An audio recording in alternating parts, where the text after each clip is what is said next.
حضرت شیس علیہ السلام۔ پیدائش اور لقب۔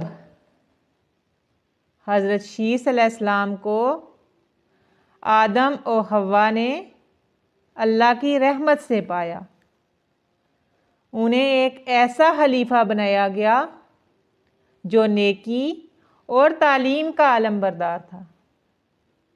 رسول اللہ صلی اللہ علیہ وآلہ وسلم نے فرمایا،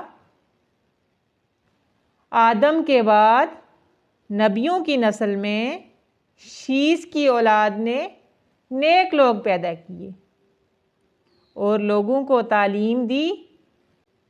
حضرت شیس علیہ السلام کو انسانیت کی رہنمائی کے لیے بھیجا گیا